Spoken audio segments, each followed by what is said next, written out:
Hi, Ola. Hi, Mansi. Pleasure to meet you. Pleasure. Welcome to Stanbic. Thank you for meeting with us today. Good afternoon. Thank you, firstly, for taking the time out to speak to us. I'd like you to start by introducing yourself, your name, what you do, and maybe just give us a bit of background about Stanbic. Great, thank you. My name is Manzi Regesira, and I'm the Chief Executive of Stanbic Bank Tanzania. Stanbic Bank Tanzania is part of the wider Standard Bank Group, the largest banking group in Africa. We have about $180 billion in assets, and we operate in 20 markets. But we also have offices in London, Dubai, New York, and Beijing. And we do that for the purpose of helping mobilize capital to the continent. I've been in the role for about a year and a half. Prior to that, I had other roles in the corporate investment banking department, and I'm privileged now to have this opportunity to lead the bank here in Tanzania. So maybe we start with the Tanzanian economy. We've seen quite significant growth over the past few years, but that hasn't necessarily translated to broad-based economic growth. So in your opinion, what do you think will drive more sustainable broad-based growth in Tanzania? It's a great question.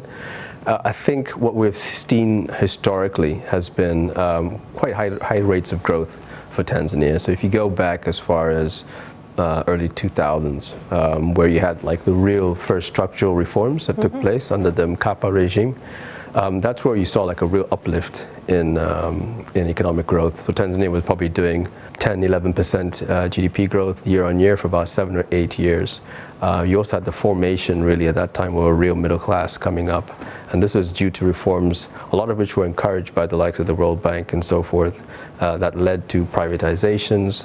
So you had a number of banks being privatized, some state entities also being privatized. The size of government shrank a little bit. You also had a lot of investments in some of the key sectors. So that's the time when we had investments in the mining sector. You had Gates Gold Mine coming in. You also had Barrick coming in at the time. You had a lot of the telephone companies coming in, including the likes of Vodafone, through Vodacom, their South African subsidiary. So there was a lot of investment at that time. But I think since 2012, 13, there's been a bit of a change. So the growth started slowing down a little bit. That coincides a lot with some of the broader macroeconomic challenges that were happening at the time. You had the financial crisis in 2008 that started. You had a real slump in commodity prices at the time. So where we find ourselves today is the economy is growing. GDP statistics look attractive. And if you look across the African landscape, or even just in East Africa, Tanzania stands ahead. Inflation officially is quite modest. Foreign currency reserves are stable, about 4.5 months of cover. The shilling has done reasonably well considering the rest of the other African currencies. And there's modest levels of investments coming in. But what you're not really seeing, as you pointed out, is that same level of increases in consumer expenditure, real big reductions in poverty and the like.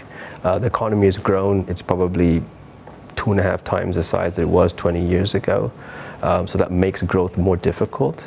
But at the same time, the population is actually growing as well. And the real challenge for policymakers is how do you accelerate the growth and get back that momentum?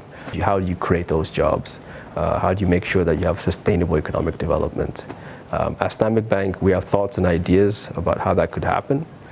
We try to support the economy in the best way we can in terms of focusing on SMEs, because we see that as being the largest economic driver, let's say, and a real growth engine. And I mean, just because you touched on SMEs, can you maybe elaborate on how you view SMEs, the risk in that segment, and maybe just touch on the type of SMEs you actually would support at Stanbic? Sectors that we look at are fast-moving consumer goods, or FMCG, transport, distribution of goods and services, trucking companies and the like. We also invest in small businesses, entrepreneurs coming up. A lot of the types of businesses that you see are actually trade businesses, right? Whether you're trading for goods coming from abroad or across the region, those are businesses that we look to support. And there's also an increasing awareness that we need to do more than just provide financing. We also need to make a meaningful impact in the community in which we operate in. So with that in mind, we look at supporting women, female-owned businesses, and encouraging and empowering female entrepreneurs to actually grow and expand. Something that we've realized and something that we see in the data, not just in Tanzania, but also across the group, is that's not the majority. There's a higher likelihood and probability that female-owned businesses survive and do better actually than male-owned businesses. And it's in the statistics. So we're calibrating how we approach credit risk, how we approach that client segment, and ensuring that we're actually able to cater to their needs. So what role would you say banks have to play or can play in driving this broad-based economic growth that we've talked about?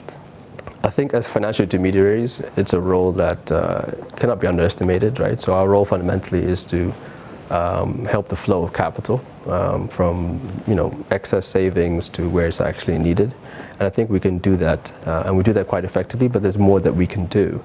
But as a bank, we have some limitations. End of the day, we're holding people's money safe.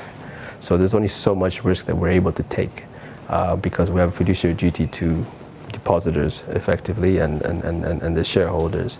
So the role that we can play basically is trying to de-risk as much as possible so that we can actually be in a position to lend money on a long-term basis to these businesses so they can actually grow. But where we're not able to put depositors' money at play, we can use our other expertise to actually raise capital through other means.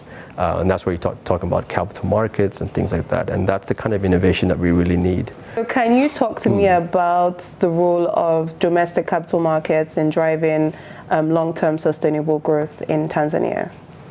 I think domestic markets can play a fantastic role and a very important role in terms of developing or helping foster economic growth in the economy.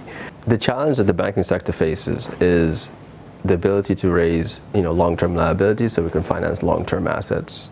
And the fact that there's a capital market that we can sort of utilize to mobilize those long-term liabilities is very, very helpful.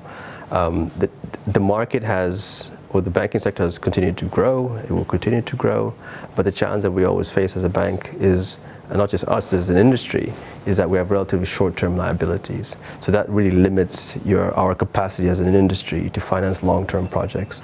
And Tanzania, but also for the broader continent where we are, is that we need to finance infrastructure projects, whether they be transport infrastructure, whether it's energy, but also corporates who have large capital expenditure plans. They need long-term financing.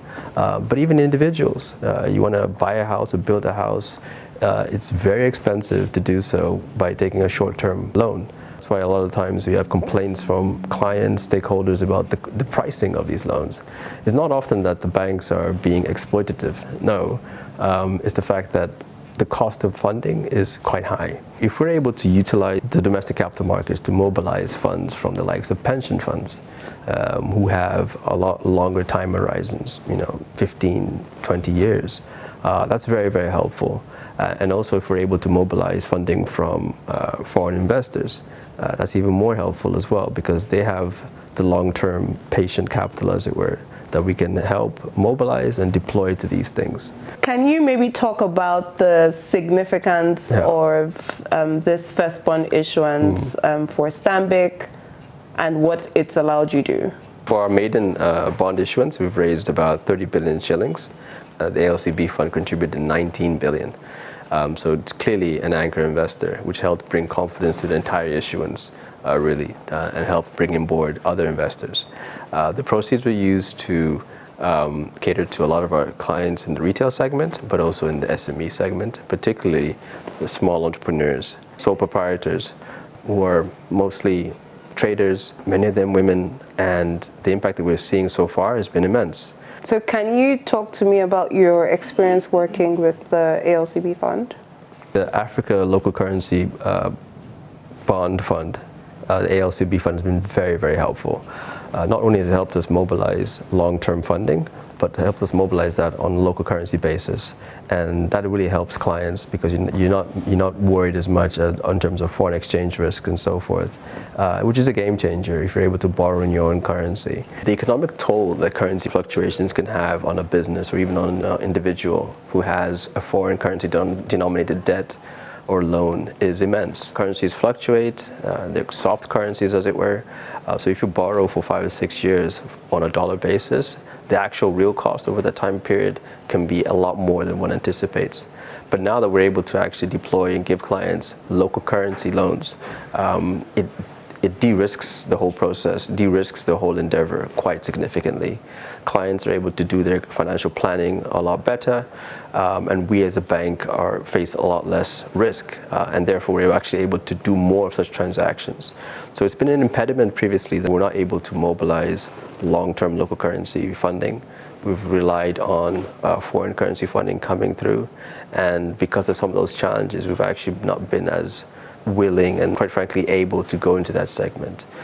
With local currency, it's a different proposition. We're able to lend to homeowners or people aspiring to own and build a home. We're able to lend to entrepreneurs, business people, companies, so they're actually able to expand and grow their operations. And that ripple effect of doing that across the board numerous times will have a meaningful impact on terms of the economic growth that we see, not just in Tanzania, but if you expand this across the continent, it will really be a game changer. The ALCB Fund has proven to be something very, very useful. It's given us 6-7 year money that we're able to deploy on a local currency basis. So it's more affordable for our clients, which has enabled them to do their financial planning a lot better. So some of the business owners that we've lent to are able now to actually plan for themselves for the next 3 or 4 years, how they'll deploy their money and actually start to pay us back. And they're able to do that with the confidence that, the rates that they see today are likely to be the same, going forward.